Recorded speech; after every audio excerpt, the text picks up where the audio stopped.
আমরা এখন উপস্থিত হয়েছি শাকজুড়িয়া গ্রামে। এখানে একটা খুব সুন্দর দুর্গা মন্দির আছে এবং এই দুর্গাপুজো হচ্ছে প্রায় 200 বছরের কাছাকাছি।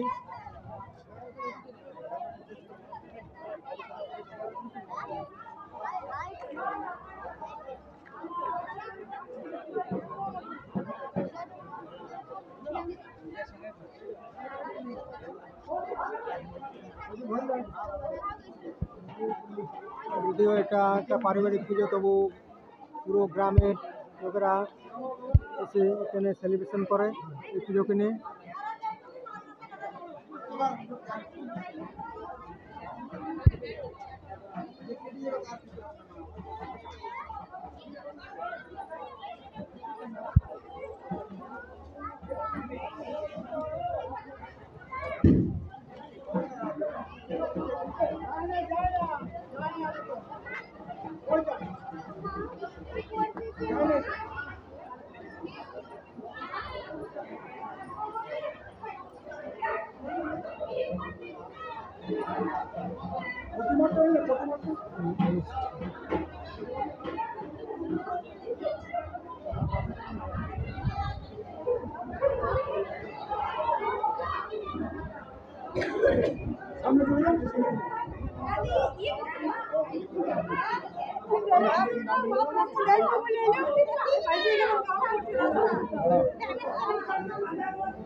আচ্ছা, এটা একটা, আচ্ছা এখানে একটা পুজো হচ্ছে আর এটা একটা আলাদা পুজো হচ্ছে, একই জায়গায় এক মন্দিরে।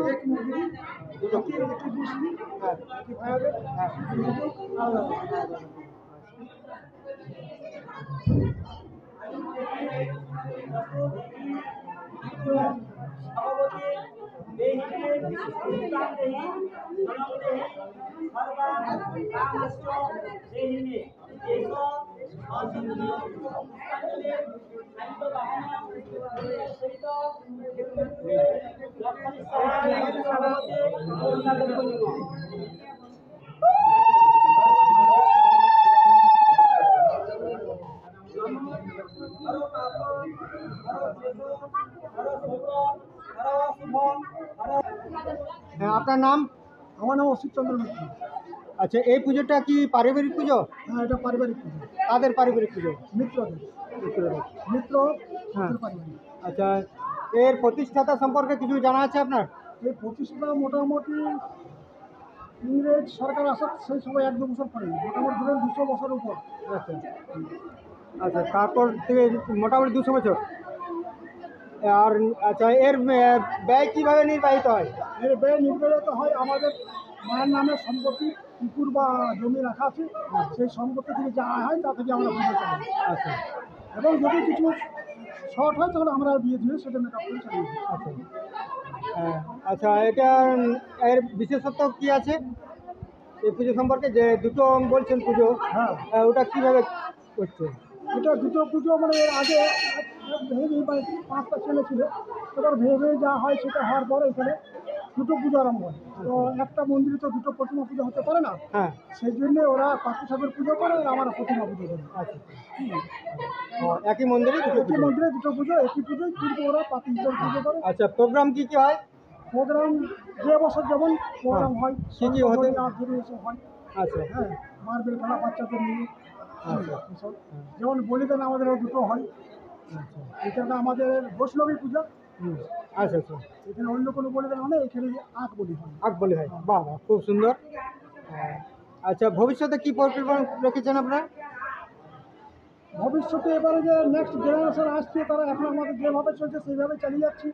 নেক্সট জেনারেশন হবে কীরকম হবে, কি চালাবে, সেটা এবার ওরাই সঠিক করবে। এসব তথ্য আমাদের দিলেন, এই জন্য অসংখ্য ধন্যবাদ। নমস্কার।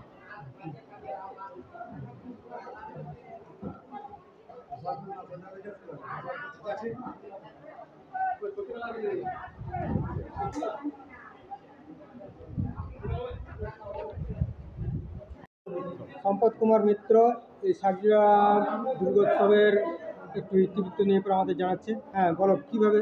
আমাদের ধরুন এই যে আমাদের দুর্গা মন্দির দেখছেন, এই দুর্গা মন্দিরটা মোটামুটি 1740 দশকের আনুমানিক, মানে কোনো লিখিত প্রমাণ নাই, তবু আমরা মানে বংশের পরম্পরা থেকে আমরা বুঝতে পারি যে মোটামুটি 1740 দশকে এই পূজাটা আরম্ভ হয়েছে। তারপর ধরুন এই পূজা প্রথম যখন এখানে আমরা আসি, আসলে আমাদের ঘর হচ্ছে জিমারি বাসুদেবপুর গ্রাম। ডিমারি বাসুদেবপুর গ্রাম আমাদের বাড়ি। তো ওখান থেকে কী হয় না, এখানে আমাদের এক ছিল বন্দিরাম মিত্র, উনি আসেন এখানে একটা খরঞ্চার দোকান করতে, মানে তেলে ভাজার দোকান করতে। তেলে ভাজার দোকান করতে করতে এখানে তেলে ভাজার দোকান করে, দোকান করার পর ও কী হয় না, কিছু জমি জায়গা তখনকার দিনে ব্যবস্থা হয়।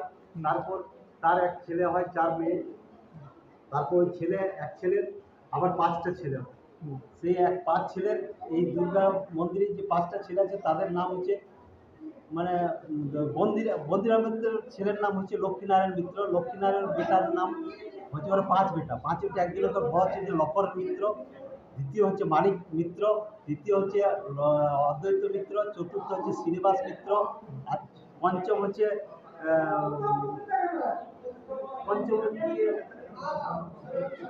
তাদের আবার কলহর কারণে কি হয় না, এখানে আমাদের এদের 5 ভারতার যখন পূজা হয়, পূজা চলতে চলতে কিছুদিন পর এই 5 ভারতার মধ্যে আবার কি হয় না, কলহ হওয়ার পর এরা শুরু করে তো তখন এরা কি করে, ধরুন ওই আমাদের গুরু মশাই এসে বিচার করে তখন এটা দুভাগ করে, মানে যারা 2 ভাই ছিল, শ্রীনিবাস মিত্র আর ওই পাতা ঠাকুর, আর একটা মূর্তি পূজা। তো পাতা ঠাকুরের 2 ভাই মিলে পূজা করে, এবং মূর্তি পূজা যারা করে তারা 2 ভাই মিলে। মূর্তি পূজা যারা করে তারা 2 ভাই আলাদা, আবার 2 ভাইয়ের মধ্যে আরও ভাগ আছে। আর যারা পাতা ঠাকুর পূজা করে তাদের 2 ভাইয়ের মধ্যে ভাগ আছে। এই হচ্ছে আমাদের নীতি বংশধরে মানে তালিকা, বুঝতে পারলেন? ঠিক আছে, অসংখ্য ধন্যবাদ। বর্তমান ওই 2 ভাগ থেকেই নানা ভাগ সৃষ্টি হচ্ছে। ঠিক আছে, অসংখ্য ধন্যবাদ এসব তথ্য দেওয়ার জন্য।